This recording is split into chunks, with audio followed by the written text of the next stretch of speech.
Care fund जो 2020 में corona महामारी के दौरान स्थापित किया गया था, अब भी जारी है। इसमें लगातार धन का योगदान हो रहा है।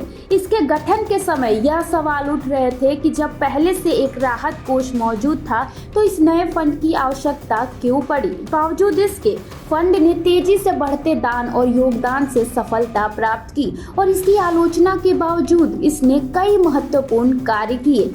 पीएम केयर फंड के बारे में एक नई रिपोर्ट सामने आई है जिसमें बताया गया है कि 2022 से लेकर 2023 तक इस फंड में 912 करोड़ रुपए जमा हुए थे और इस राशि में 99.64 करोड़ रुपए दान और स्वैच्छिक योगदान के रूप में प्राप्त हुए, जबकि विदेशों में 2.57 करोड़ रुपए का योगदान मिला।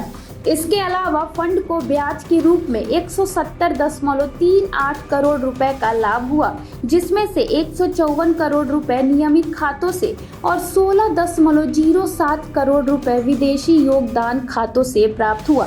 इसके अलावा रिफंड के रूप में भी 225 करोड़ रुपए मिले, जिसमें केंद्र और राज्य सरकारों द्वारा संचालित सरकारी अस्पतालों के लिए मेड इन इंडिया वेंटिलेटरों की खरीद के लिए 50,000 यूनिट का रिफंड भी शामिल था।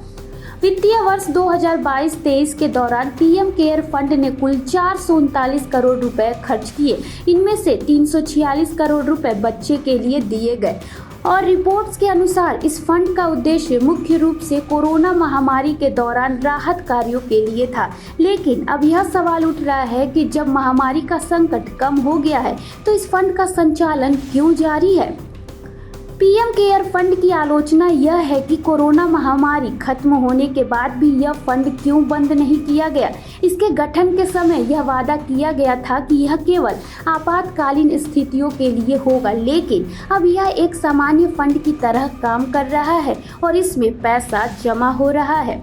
आलोचकों का कहना है कि अब इस फंड का संचालन नहीं होना चाहिए क्योंकि संकट की स्थिति समाप्त हो चुकी है और इसके लिए दूसरी योजनाएं पहले से मौजूद हैं। इसके बावजूद पीएम केयर फंड के समर्थन में भी कई तर्क हैं। पहले तो यह कि फंड का इस्तेमाल महामारी के दौरान किए गए कामों के लिए किया गया है, जैसे वेंटिलेटर की खरीद और अस्पतालों को मदद देना। दूसरा, फंड का प्रमुख उद्देश्य भविष्य में किसी भी आपातकालीन स्थिति से निपटना है और ऐसे फंड का होना राष्ट्र के लिए महत्वपूर्ण साबित हो सकता है। आपकी क्या है राय, हमें कमेंट करके ज़रूर बताएं।